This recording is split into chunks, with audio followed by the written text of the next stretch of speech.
It's another Manly Monday, and this Manly Monday, we're continuing stuff that came up last week. We're talking about men, media, rejection, and blame. Now, what does that mean? It is continuing along the lines of the realities of men being the one that still do the asking in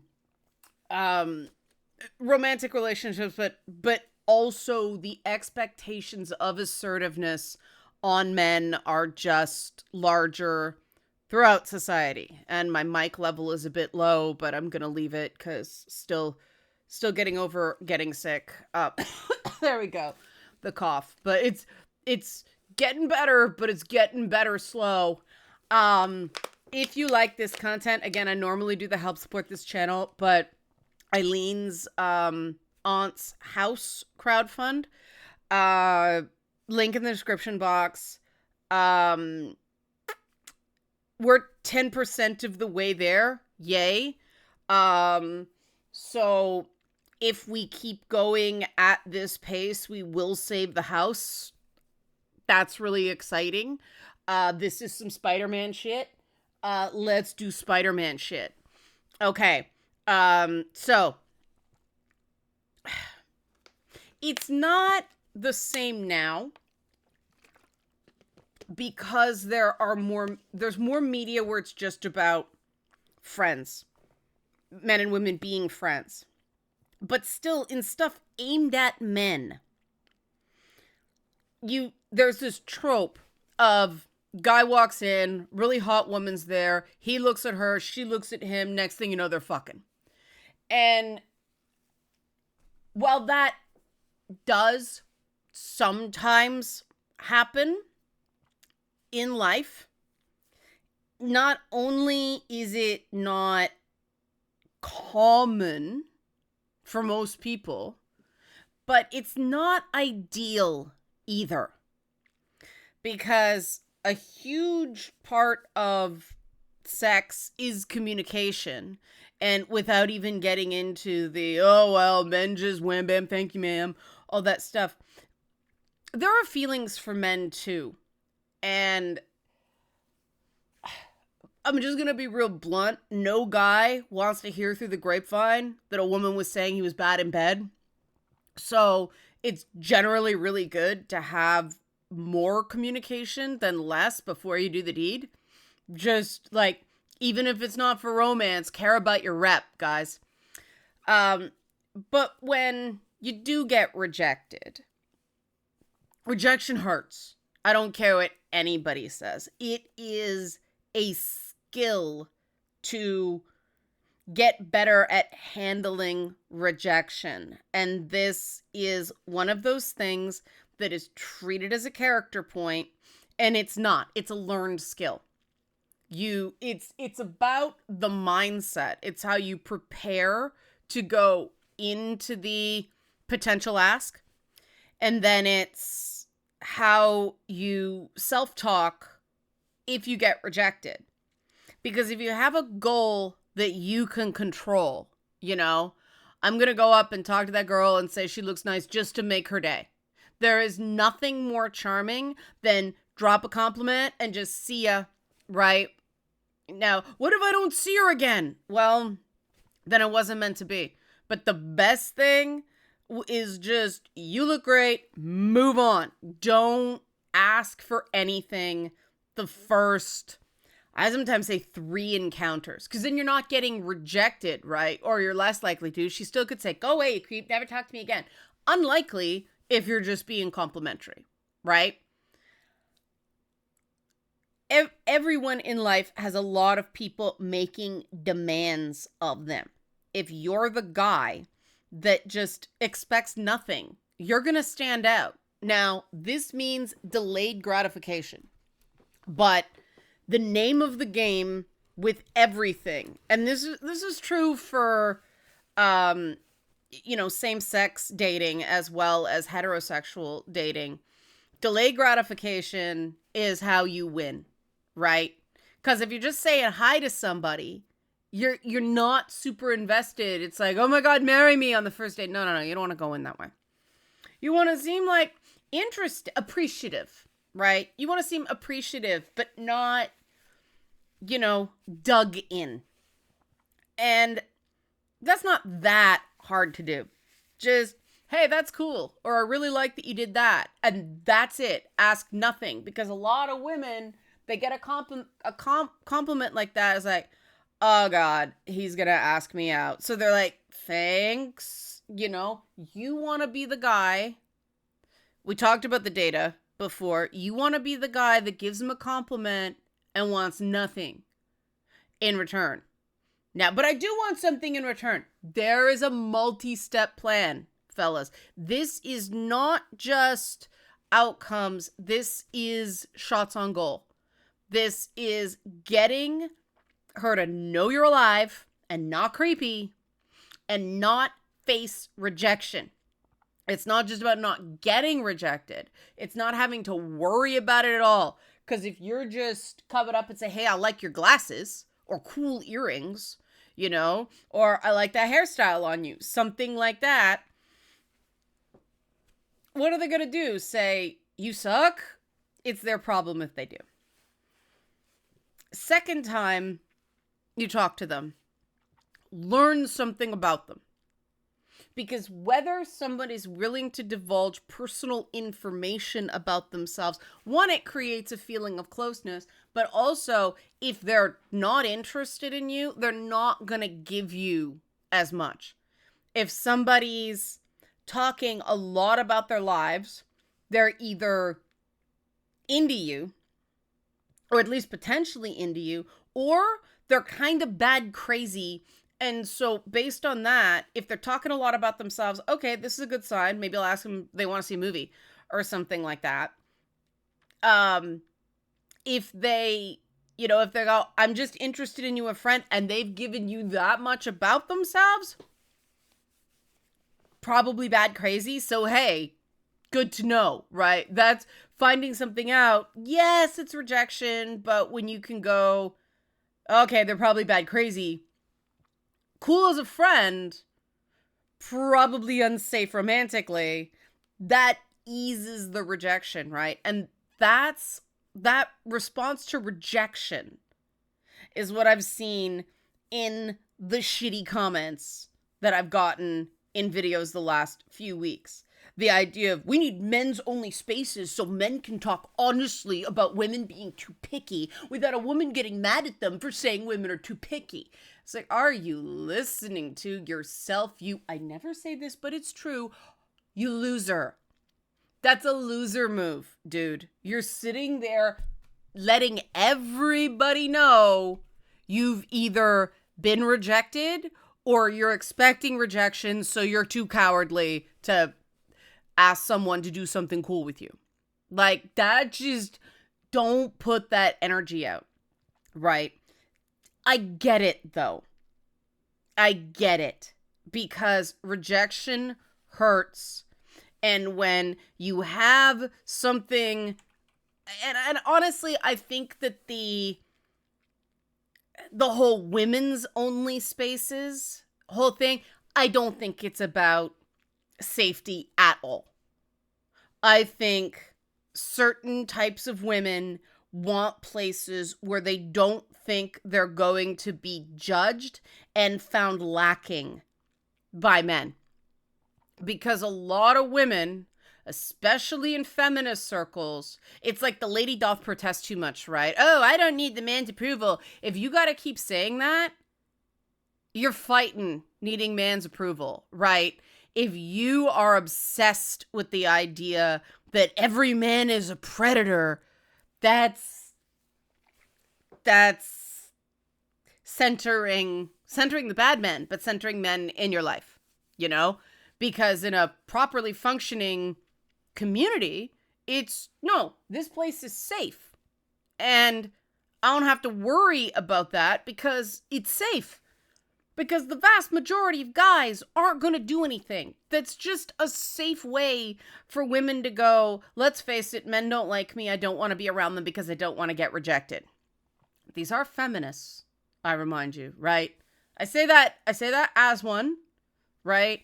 I self-identify as a feminist less and less these days just because I don't the whole TERF movement or gender critical movement just, it isn't where my head's at. If that's what modern feminism is, and if modern feminism is demonizing trans people because they think they're men and also men, that's not what feminism is to me. Feminism is actually stuff like getting women to the status of fully formed people so you can ask men.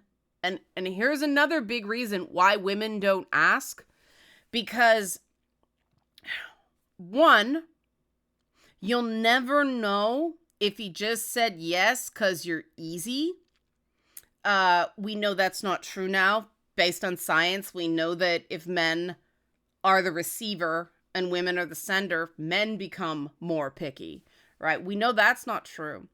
But a lot of men, based on experience, don't handle being approached well because there's an element of emasculation inherent in it. And that is not judging the guys. That is just social role. And it is powerful. And real men ask, right? And if you're a guy who's the exception to that, who's like, I want women to approach me, you could be one of the very rare guys who actually means that. Or you could also be a guy that if a woman ever did it, you'd act exactly like those picky women that you don't like. You'll be put on the spot and go, ew, no, not you, right?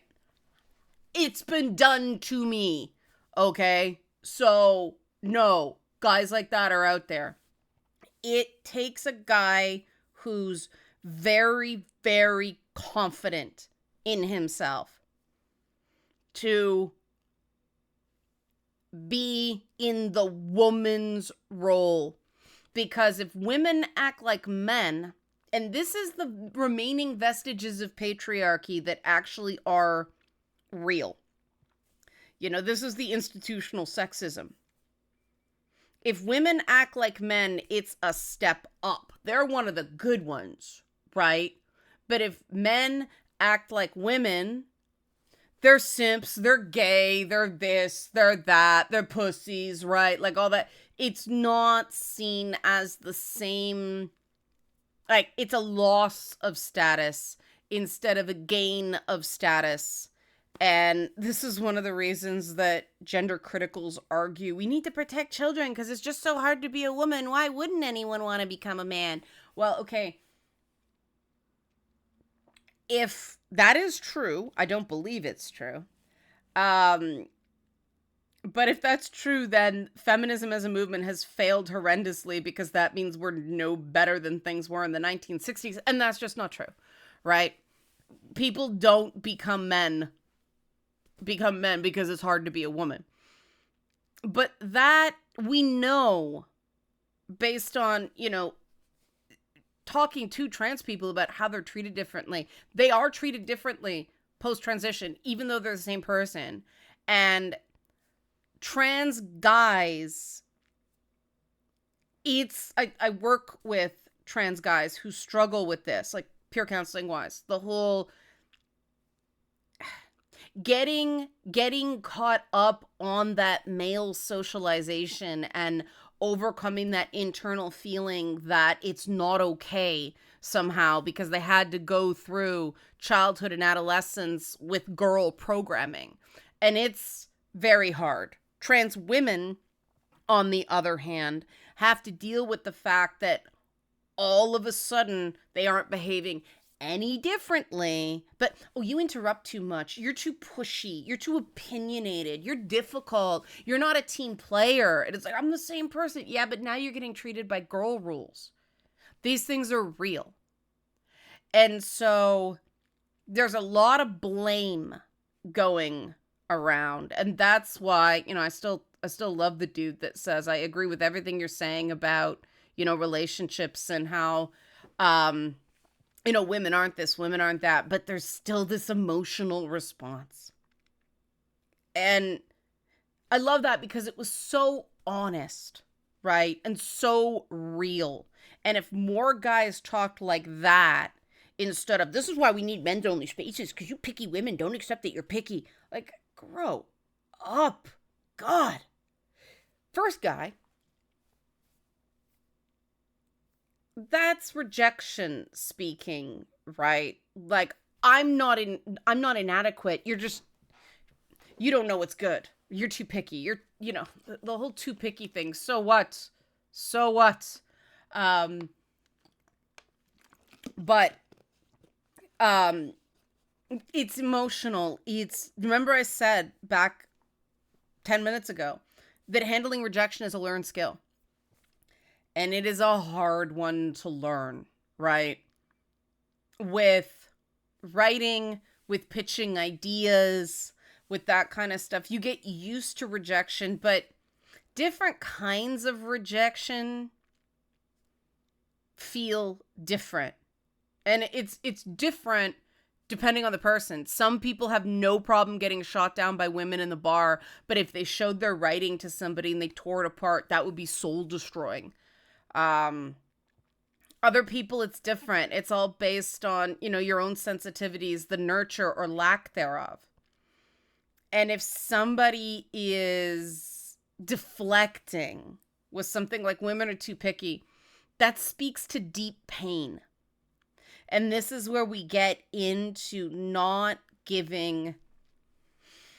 Don't jump at the first thing, angry commenters. I say here, because this is multi-step. We don't give men the skills to process rejection, but we also don't give men the space to process rejection. And it doesn't have to be men only.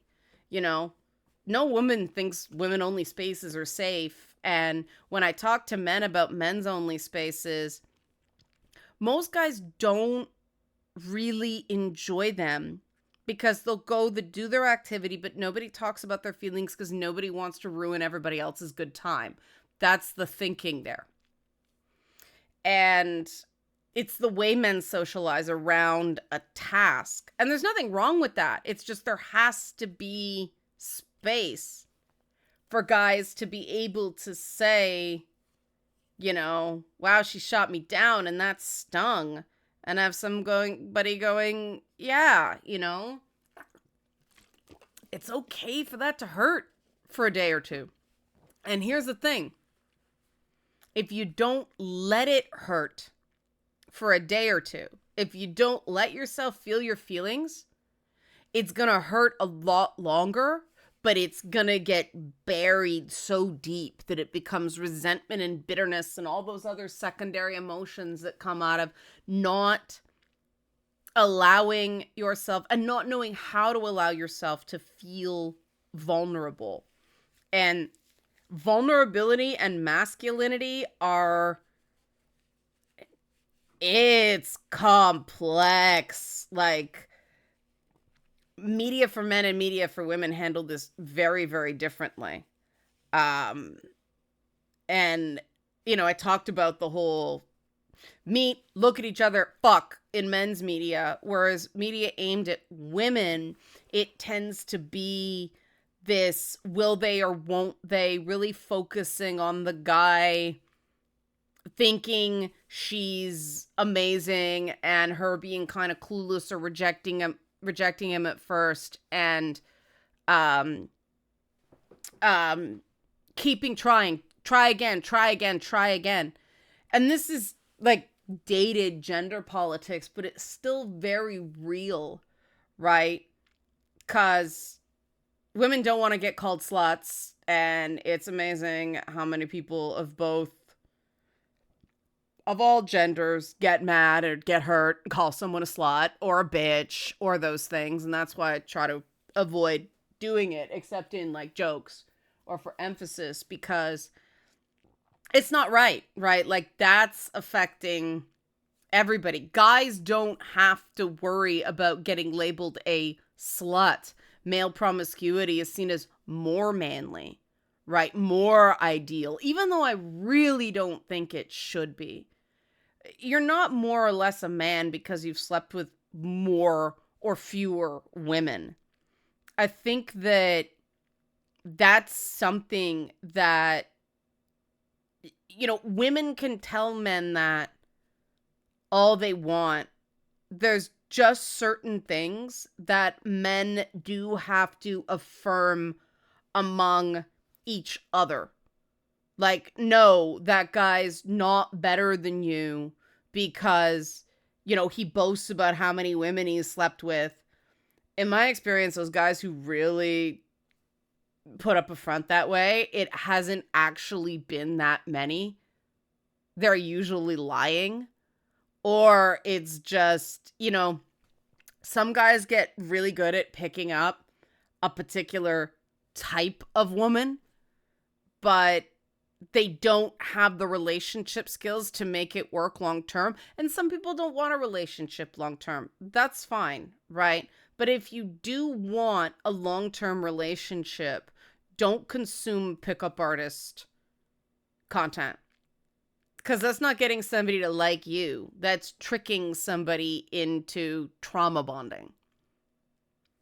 There's no shortcut to getting someone to know you, and they have to know you before they can really like you. And all it is, I meet people who turn out to be really good friends in the weirdest ways. And it's because I put myself out there, pardon the cliche. I express my opinions. I am okay with people having different opinions. One of the things I'm really happy on the Discord server is that, shows like Rings of Power, there's people on the server that really like it, and there's people on the server that can't stand it.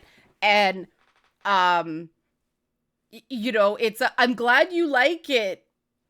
I just don't. I can't with that show. And so we sort of let people have their happy, but we don't have to all like everything, which that makes me happy. That's when there's real trust and bonds and people really connecting over core values instead of just common interests.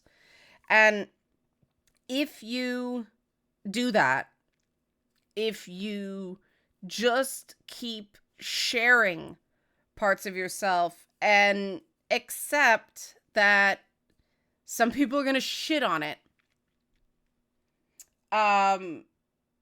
you'll every 50th person you'll meet, you'll just have a lot of shared interests and it'll just sort of click. Like, there's one person I'm working with, it's like we keep like dropping things like, Terry Pratchett and Blackadder and that kind of stuff. It's like Discworld, yeah. But we just happen to like all the same stuff and we come at it in the same way. And then, there's the very strong Doctor Who opinions that I am in the minority of a lot of things. Although my opinion seems to be becoming more mainstream on the Moffat stuff with time. But oh God, saying Amy Pond's a shit character, that first season of the Matt Smith run, that was not popular. But I meet more and more people who are like, yeah, you're right. Right? But you have to be willing to show who you are and what you believe in for anybody to form an opinion of you at all, right? And yes, it is more vulnerable to be honest about what you like and don't like. By the way, the first 2 episodes of Agatha All Along were shockingly good. I'm still in denial. Okay, the first 2 episodes of Loki were great too. And then episode 3, rapid decline. Sylvie backstory episode, show never recovered. Though it did get better season 2. Just, ooh, Derail. That show really angered me because it started off so well. And they had that cool buddy dynamic with Owen Wilson and Tom Hiddleston, and then Sylvie, and the cool just derailed for, anyway, first 2 episodes of Agatha All Along, good. I didn't hate the acolyte, right? And you gotta be prepared to say unpopular things like that. Like, no, see, I didn't like Andor, and I know people love Andor. It's not my Star Wars. It's not what I want from Star Wars. It doesn't mean it's bad. It's just not what I want from it. But you know, putting this other people, oh, you suck, this sucks, this sucks. And those are the guys that go, women are too picky and men need men's-only spaces so they don't get yelled at by picky women who say they're not picky. Think about what you're putting out there, what you're showing of yourself when you leave that comment. That to me looks like guaranteeing rejection so you don't have to hope you might be accepted. You can't complain people don't pick you when you are overtly acting like a raging cockfuck, okay? I don't even know what that means. It just sounded right. I didn't want to say asshole because that's worn out. Like, just authenticity and quiet confidence. Confidence is not ego. Confidence is not bravado. Confidence is, I didn't hate the acolyte, you know? And if you hated it, cool. I just didn't hate it. And it's a TV show. It's not that big a deal. But I know people who, somebody confessed to me like a year, like months, possibly a year later, that we were doing this panel discussion and we asked if she's seen a Barbie movie and she lied and she said no when she'd actually seen it like the night before, 2 nights before, but she thought her opinions would be so unpopular that she lied. It's like, I actually said to that person, I'm not surprised you lied about something like that, but that was scummy because the whole point of the whole discussion was differing views. Like, that was just, come on. Like, and it's weird because I've done content with people who didn't terribly like the Barbie movie, and it was a good conversation. You know? It just, that's the sort of stuff with, you're getting in your own way when you assume you're gonna be rejected over petty shit instead of going and being an asshole accordingly. Instead of going, you know what? This is not earth-shattering. It's not, you know, the other movie I really like that people love to say is terrible is the John Carter movie. I don't care. That movie was fun. Yeah, okay, they couldn't do accurate Deja Thoris wardrobe, but it was pretty good for what it was. But that got you the stink eye around LA right after the movie came out because that was the wrong answer. And I do not care. I like that movie, right? Because if people are going to be a real asshole to me over whether or not I liked a movie, that is not a rejection of me. That is a reason that I am going to reject them. So stop worrying about people. If you're worried about people being too picky, be pickier. Because there really is a point where you have to go, you know what? Their loss. I mean, there are people that still think I am evil fucking incarnate.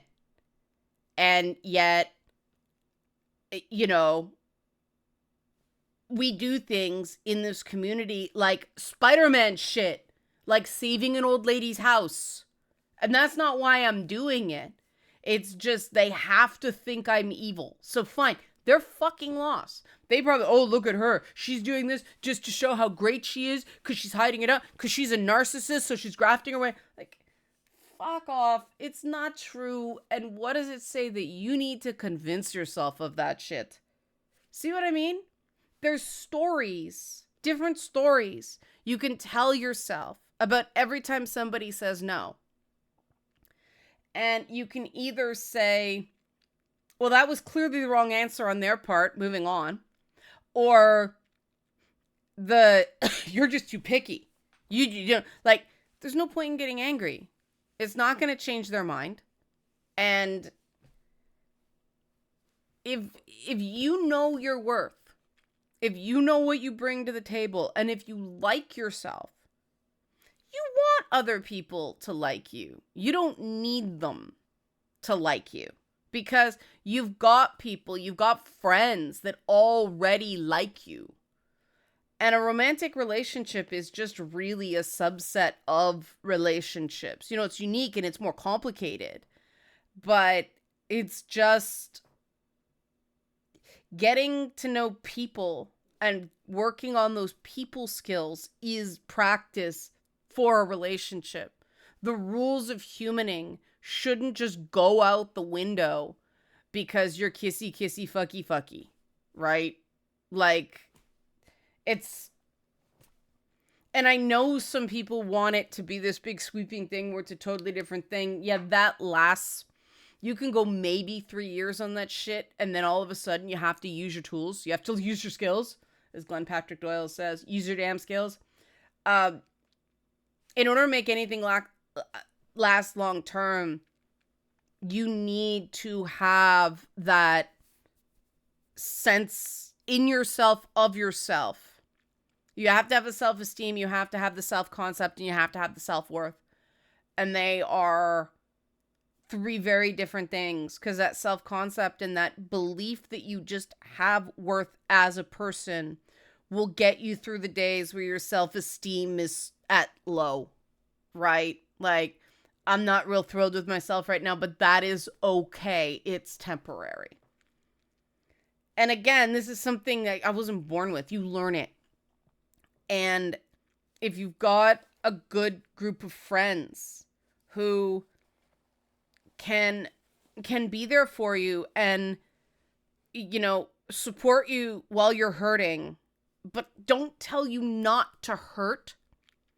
I work with a bunch of guys who are having a really hard time getting over, like, relationships have been over for years. They just can't move on, and they always apologize for talking about it again or telling the story again. And I always say to them, I'll listen as many times as you need to tell it, because obviously there's still something incomplete there. And I know with people who went through really, really traumatic situations, every time they tell the story, a new detail comes up. Like, it's not quite the same every time. It's like deeper. It's the loop. It's like, oh, that's a detail I hadn't heard before. Whoa. But yeah, getting those support groups, those friend groups, those communities that aren't just there for you on your best day, they're there for you on your worst. That really helps deal with rejection. You don't worry that people are too picky if you're getting picked sometimes. And that everybody feels like they should they get picked sometimes, and a lot of guys don't. It is a staggeringly common narrative to hear guys go, I never get picked. And as somebody who has always wished I had more opportunities, you know, that I didn't claw out of the rock with, you know, bloody fingernails. I don't consider those opportunities. When you make it yourself, it's not an opportunity. It's fucking grueling. An opportunity is when someone goes, hey, let me help you out. You know, let me on board with this. I think I can do something about this. Everybody deserves some of those. And those are being concentrated increasingly in a smaller and smaller group of people based on whether you were born into money and what school you went to sometimes. It's something we can do something about at the community level. So hopefully you found that useful. Remember, if you like this video, kick a couple of bucks to the crowdfund for Eileen's aunt's house. We can do this. We can save this house. I think that's cool to be able to do that, to be able to be a part of something, like to be able to make something good in the world. And that's the thing. If you try this stuff, maybe you'll come up a little short, but at least you can say you tried. You know in your heart you did it for the right reasons. Don't worry about what other people are. Focus on what you're doing. Thanks for watching Manly Mondays.